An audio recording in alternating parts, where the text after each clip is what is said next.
Perkenalkan, nama saya Bilqis Asilia Yasmin Naurani dengan akhiran NPM 366. Perkenalkan, nama saya Erda Malia Iftumarata dengan nomor NPM 240130194. Perkenalkan, nama saya Siti Fatimah Az-Zahra dengan NPM 240130100421. Dan saya Teresia Mjasubuan dengan NPM akhiran 360. Perkenalkan, nama saya Ruth Marta Marcelina Nenggolan dengan NPM 24013010310. Sebelumnya, perkenalkan, nama saya KJ Syagian dengan nomor NPM terakhir 293. Oke, jadi kali ini saya bakal bahas tentang deskripsi kegiatan dan juga fungsi yang terkait, di mana yang kedua ini adalah pokok pembahasan yang pertama sekali.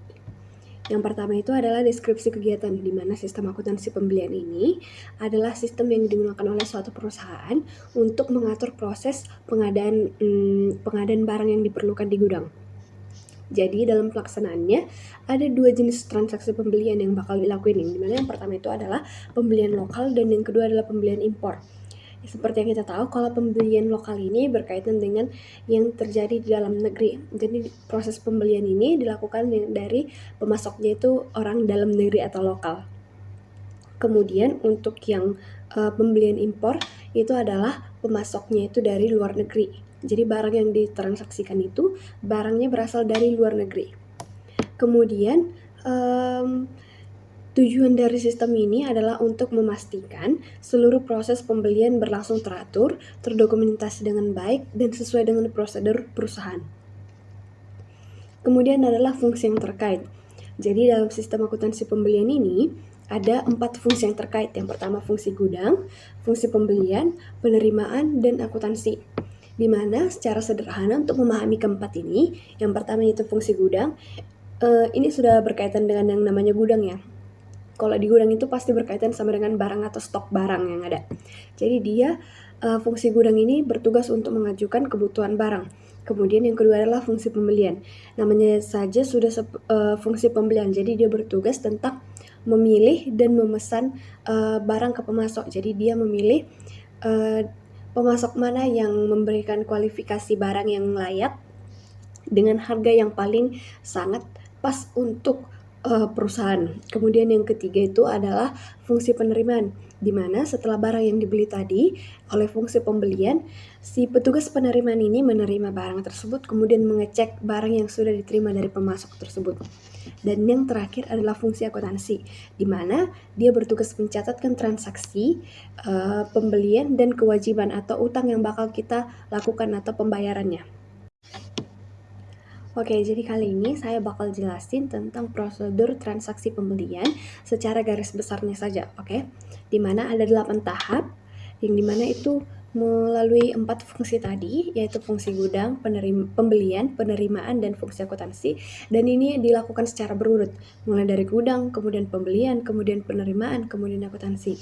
Dimana fungsi gudang itu mengajukan permintaan pembelian barang kepada fungsi pembelian ketika dia menyadari kalau stok yang di gudang itu butuh penambahan. Kemudian setelah itu di fungsi pembelian, mereka itu meminta penawaran harga dari berbagai pemasok. Mereka mencari informasi pemasok mana yang sanggup memberikan dengan sesuai kuantitas yang mereka butuhkan dengan harga yang pas untuk mereka. Kemudian mereka menerima dan membandingkan penawaran harga, kemudian memilih pemasok yang terbaik, kemudian membuat order pembelian secara resmi. Kemudian setelah itu lanjut ke fungsi penerimaan, di mana fungsi penerimaan ini setelah barang yang tersebut tadi diorder secara resmi, kemudian pemasok mendatangkan barang ke gudang, kemudian sebelum masuk ke gudang, fungsi penerimaan bertugas untuk memeriksa barang yang telah dikirimkan oleh pemasok. Memastikan bahwa barangnya itu sesuai kuantitas dengan yang diperlukan dan kualitas juga yang sesuai dengan yang diperlukan dan sudah diperjanjikan di awalnya dengan si fungsi pembelian. Dan ini juga setelah itu dia melakukan penyerahan barang yang sudah diperiksa kepada fungsi akuntansi untuk proses pencatatan. Kemudian disinilah saatnya untuk fungsi akuntansi menerima faktur tagihan dari si pemasok. Kemudian dia memastikan kesesuaian antara faktur, order pembelian, dan barang yang diterima. Kemudian dia mencatatkan kewajiban perusahaan atau utang perusahaan dan sebanyak berapa nilainya, nominalnya kepada si pemasok dan kapan tenggat bayarnya. Jadi itu dilakukan secara berulang. Jaringan prosedur yang membentuk sistem akuntansi pembelian. Prosedur yang membentuk sistem akuntansi pembelian ada 6. Yang pertama, prosedur permintaan pembelian. Dalam prosedur ini, fungsi gudang mengajukan permintaan pembelian dalam formulir surat permintaan pembelian kepada fungsi pembelian.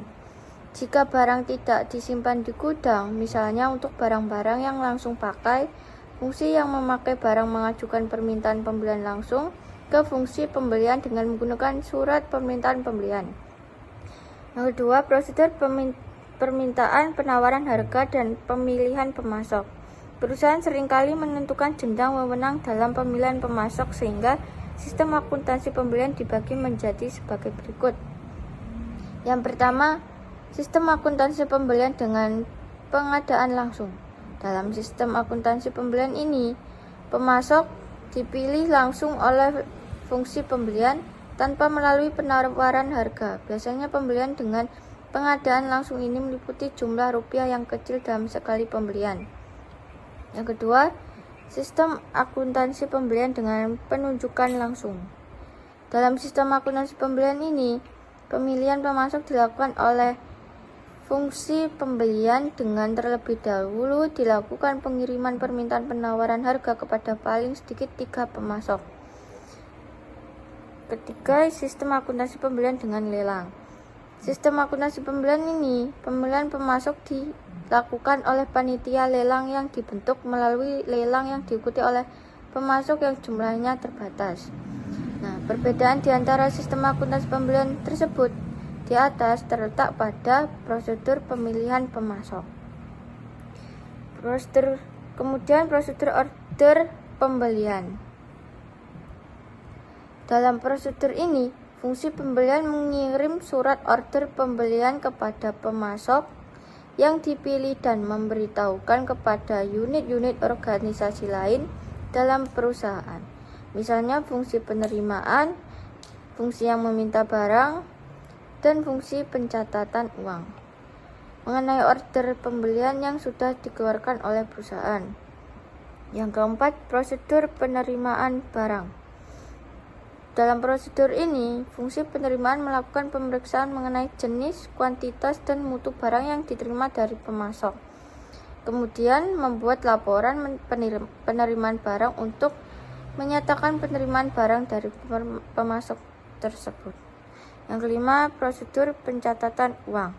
Prosedur ini fungsi akuntansi memeriksa dokumen-dokumen yang terkait dengan pembelian, surat order pembelian, laporan penerimaan barang, dan faktur dari pemasok. Yang keenam, prosedur distribusi pembelian. Prosedur ini meliputi distribusi akun yang didebit dari transaksi pembelian untuk kepentingan pembuatan laporan manajemen. Kemudian, informasi yang diperlukan oleh manajemen. Informasi yang diperlukan oleh manajemen dari sistem akuntansi pembelian ada 6. Yang pertama, jenis persediaan yang telah mencapai titik pemesanan kembali atau reorder pembelian yang telah dikirim kepada pemasok. Yang ketiga, order pembelian yang telah dipenuhi oleh pemasok. Yang keempat, total saldo utang dagang pada tanggal tertentu. Yang kelima, saldo utang dagang kepada pemasok tertentu. Yang terakhir, tambahan kuantitas dan harga pokok persediaan dari pembeli. Yang selanjutnya yaitu dokumen yang digunakan dalam proses pembelian. Yang pertama yaitu surat permintaan pembelian. Nah, surat ini itu digunakan untuk mempermudah pemesanan barang yang dilakukan secara rutin, yang bertujuan supaya tidak perlu setiap kali menulis ulang informasi penting dalam dokumen pemesanan. Lalu yang kedua ada surat permintaan penawaran harga. Nah, surat ini itu dipakai saat kita ingin meminta penawaran harga dari pemasok, terutama untuk pembelian barang yang tidak rutin atau pembelian dengan nilai yang besar.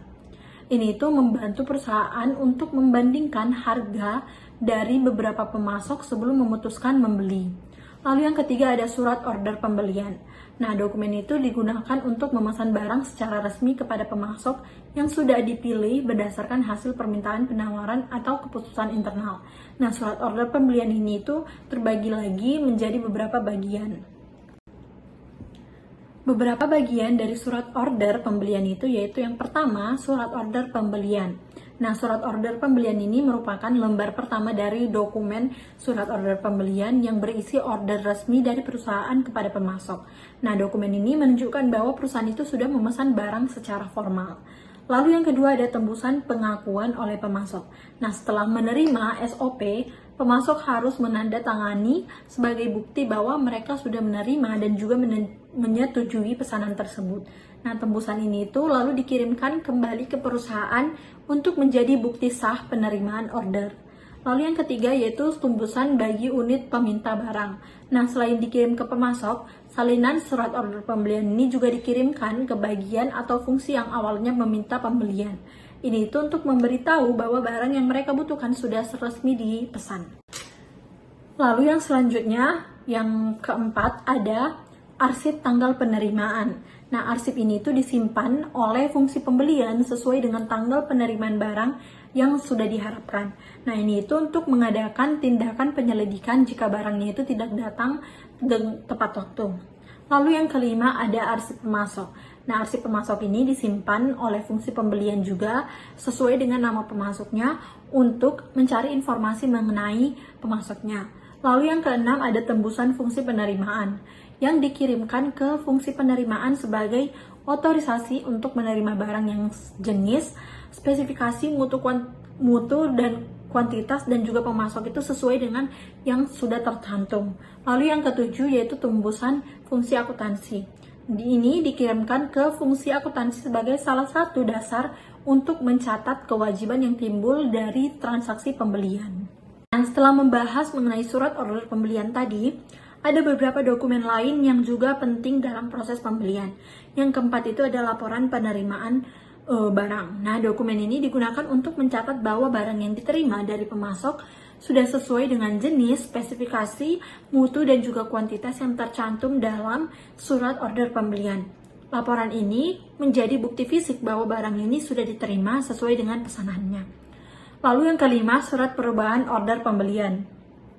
Kalau ada perubahan dalam pesanan, misalnya seperti perubahan jumlah barang, jadwal pengiriman, spesifikasi, atau bahkan penggantian barang, maka perusahaan perlu menginformasikannya secara resmi kepada pemasok.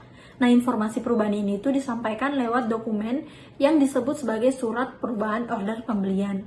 Lalu yang keenam, bukti kas keluar. Nah, ini itu merupakan dokumen yang berfungsi sebagai dasar pencatatan bayaran ke pemasok. Nah, bukti kas keluar juga bertindak sebagai perintah resmi untuk mengeluarkan uang dari kas perusahaan guna membayar utang pembelian. Selain itu, dokumen ini juga membantu mencatat transaksi ke dalam sistem akuntansi. Baik, di sini saya akan menjelaskan mengenai catatan akuntansi yang digunakan dan unsur pengendalian internal. Nah, untuk catatan akuntansi yang digunakan ini, untuk mencatat transaksi pembelian adalah yang pertama ada register bukti kas keluar. Nah, jika dalam pencatatan utang perusahaan menggunakan voucher payable procedure, jurnal yang digunakan untuk mencatat transaksi pembelian adalah register bukti kas keluar. Yang kedua ada jurnal pembelian. Nah, jika dalam pencatatan utang perusahaan menggunakan account payable procedure, jurnal yang digunakan untuk mencatat transaksi pembelian adalah jurnal pembelian. Yang ketiga ada kartu utang. Jika dalam pencatatan utang perusahaan menggunakan account payable procedure, buku pembantu yang digunakan untuk mencatat utang kepada pemasok adalah kartu utang. Jika dalam pencatatan utang perusahaan menggunakan voucher payable procedure, yang berfungsi sebagai catatan utang adalah arsip bukti kas keluar yang belum dibayar. Lalu yang keempat ada kartu persediaan, di mana dalam sistem akuntansi pembelian, kartu persediaan ini digunakan untuk mencatat harga pokok persediaan yang dibeli. Kemudian untuk unsur pengendalian internal. Nah, untuk unsur pengendalian internal yang seharusnya ada dalam sistem akuntansi pembelian dirancang untuk mencapai tujuan pokok pengendalian internal akuntansi seperti menjaga aset atau persediaan, dan liabilitas perusahaan atau utang dagang atau bukti kas keluar yang akan dibayar, menjamin ketelitian dan keandalan dalam data akuntansi atau utang dan persediaan. Nah, untuk merancang unsur-unsur pengendalian internal akuntansi ini yang diterapkan dalam sistem akuntansi pembelian, unsur pokok sistem pengendalian internal yang terdiri dari organisasi, sistem otorisasi, dan prosedur pencatatan dan praktik yang sehat. Baik, di sini saya akan menjelaskan mengenai penjelasan unsur pengendalian internal organisasi. Jadi ada 4 unsur mengenai pengendalian internal organisasi. Yang pertama yaitu fungsi pengendalian harus terpisah dari fungsi penerimaan.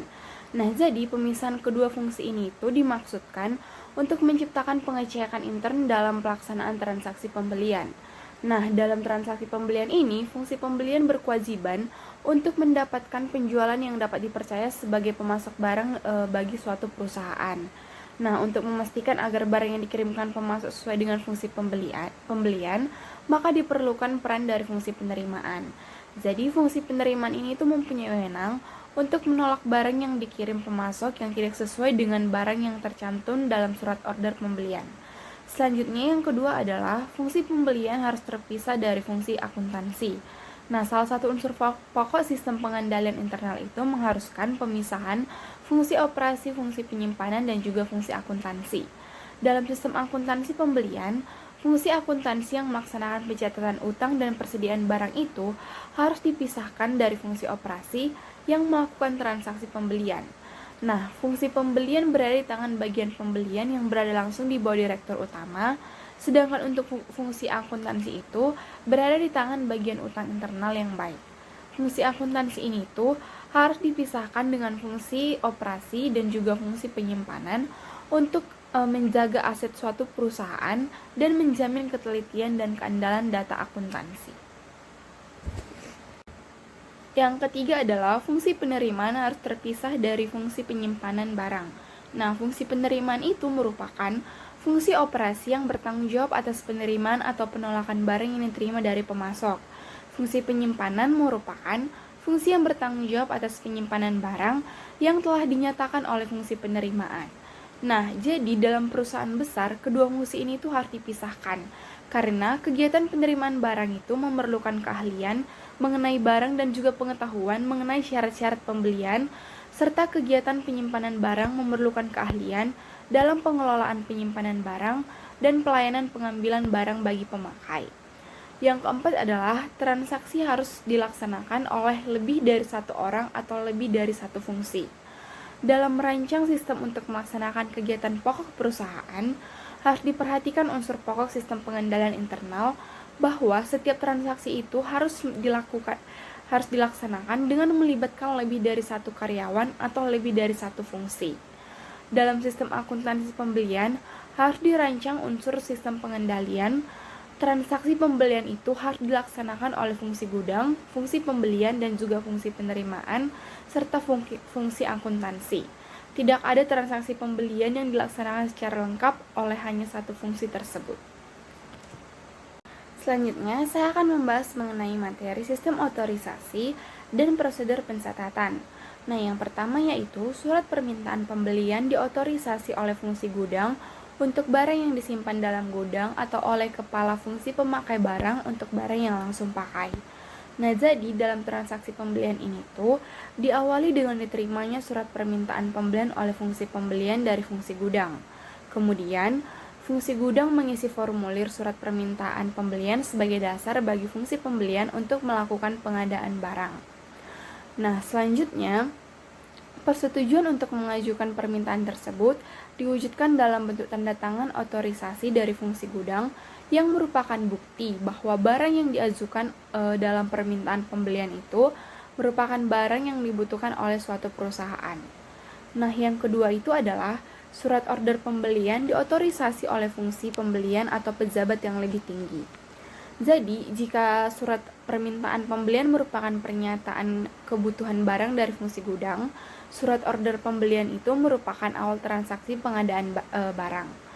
Dengan surat order pembelian inilah, perusahaan itu memulai proses pengadaan barang yang akan berakibat terhadap diterimanya barang yang dibeli. Oleh karena itu, setiap surat order pembelian harus diotorisasi oleh pejabat yang berwenang untuk mengurangi kemungkinan diterimanya barang dan timbulnya kewajiban yang tidak dibutuhkan oleh suatu perusahaan. Selanjutnya yaitu, laporan penerimaan barang diotorisasikan oleh fungsi penerimaan.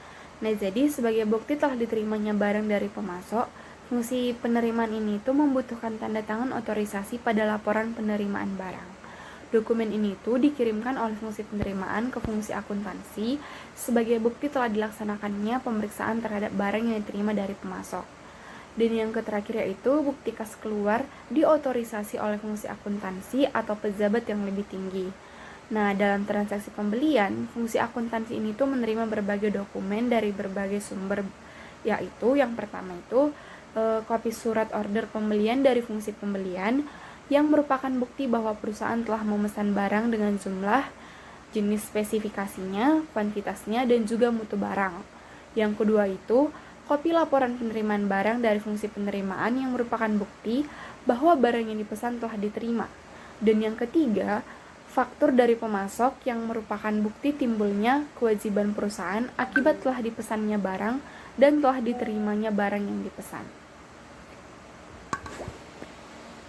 Selanjutnya akan saya jelaskan mengenai praktik sehat. Yang pertama ada penggunaan formulir bernomor urut tercetak. Untuk menciptakan praktik yang sehat, formulir penting digunakan dalam perusahaan harus bernomor urut tercetak dan penggunaan nomor urut tersebut dipertanggungjawabkan oleh manajer yang memiliki wewenang untuk menggunakan formulir tersebut. Lalu yang kedua, pemasok dipilih berdasar jawaban penawaran harga bersaing dari berbagai pemasok. Jadi pemasok itu harus dipilih tidak berdasarkan hubungan istimewa dan pribadi, tapi dengan berdasarkan perbandingan penawaran harga bersaing yang diterima dari berbagai pemasok. Lalu selanjutnya, barang hanya diperiksa dan diterima oleh fungsi penerimaan jika fungsi ini telah menerima tembusan surat order pembelian dari fungsi pembelian. Jadi dalam penerimaan barang itu harus diciptakan unsur sistem pengendalian internal yang dimana tidak ada barang yang diterima oleh fungsi penerimaan tanpa didahului dengan dikeluarkannya order pembelian dari fungsi pembelian. Fungsi penerimaan hanya melakukan pemeriksaan dan perhitungan barang yang diterima dari pemasok jika sebelumnya telah menerima tembusan surat order pembelian yang telah diotorisasi oleh wewenang. Lalu yang selanjutnya, fungsi penerimaan melakukan pemeriksaan barang yang diterima dari pemasok dengan cara menghitung dan memeriksa barang tersebut dan membandingkannya dengan tembusan surat order pembelian. Jadi agar perusahaan itu memperoleh barang yang dibeli sesuai dengan yang dipesan, fungsi penerimaan harus melakukan pemeriksaan terhadap barang yang diterima dari pemasok dengan cara menghitung dan memeriksa barang tersebut serta membandingkannya dengan tembusan surat order pembelian. Lalu selanjutnya, fungsi penerimaan melakukan pemeriksaan barang yang diterima dari pemasok dengan cara menghitung dan memeriksa barang tersebut dan membandingkannya dengan itu yang tadi, yang pertama yang baru saya jelaskan. Lalu selanjutnya terdapat pengecekan harga, surat syarat pembelian, dan ketelitian perkalian dalam faktur dari pemasok sebelum faktur tersebut diproses untuk dibayar. Jadi bukti kas itu hanya dibuat oleh fungsi akuntansi setelah fungsi ini melakukan pengecekan harga, syarat pembelian, dan ketelitian perkalian dan penjumlahan yang tercantum dalam faktur dari pemasok. Dengan demikian, jika pengecekan terhadap ketelitian informasi dalam faktur dari pemasok ini dilakukan dalam setiap pembuatan bukti kas keluar, dokumen terakhir ini merupakan dokumen yang terjamin ketelitian dan kendalanya sebagai dasar pencatatan mutasi utang dan persediaan serta pengeluaran kas. Lalu selanjutnya, catatan yang berfungsi sebagai buku pembantu utang secara periodik direkonsiliasi dengan akun kontrol utang dalam buku besar. Jadi rekonsiliasi merupakan cara pencocokan dua data yang dicatat dalam catatan akuntansi yang berbeda namun berasal dari sumber yang sama. Dalam pencatatan utang dengan sistem bukti kas keluar atau voucher system, dokumen sumber berupa bukti kas keluar yang dilampiri dengan dokumen pendukung diarsipkan menurut tanggal jatuh tempo faktur dari pemasok. Lalu selanjutnya, pembayaran faktur dilakukan sesuai dengan syarat pembayaran guna mencegah hilangnya kesempatan untuk memperoleh potongan tunai. Jadi jika perusahaan itu memperoleh potongan dari tunai dari pemasok karena melunasi utangnya dalam periode yang waktu potongan tengah, perusahaan berarti dapat menghemat asetnya. Untuk tujuan ini, bukti kas keluar perlu diarsipkan menurut tanggal jatuh tempo faktur dalam jangka waktu potongan, agar perusahaan dapat melakukan pengiriman cek dalam jangka waktu tersebut sehingga dapat memperoleh kecepatan untuk menerima potongan tunai. Lalu yang terakhir, bukti kas keluar beserta dokumen pendukung dicap lunas oleh fungsi pengeluaran kas setelah cek dikirimkan kepada pemasok. Jadi, bukti kas keluar merupakan dokumen yang digunakan untuk memberi otorisasi fungsi keuangan untuk mengisi cek dan mengirimkannya ke pemasok. Bukti kas keluar ini dibuat oleh fungsi akuntansi berdasarkan dokumen pendukung, seperti surat order pembelian, laporan penerimaan barang, dan faktur dari pemasok. Lalu yang terakhir ada sistem akuntansi pembelian dalam lingkungan pengolahan data elektronik. Dalam sistem akuntansi pembelian, komputer digunakan untuk mengolah bukti kas keluar, pembuatan cek, penyelenggaraan register bukti kas keluar, dan register cek. Prosedur permintaan pembelian, permintaan penawaran harga dan pemilihan pemasok, order pembelian, dan penerimaan barang dalam sistem komputer tidak banyak berbeda dengan sistem akuntansi pembelian dalam sistem manual seperti yang telah diuraikan. Dalam bagian ini akan diuraikan prosedur pencatatan utang dengan menggunakan komputer sebagai alat pengolahan datanya.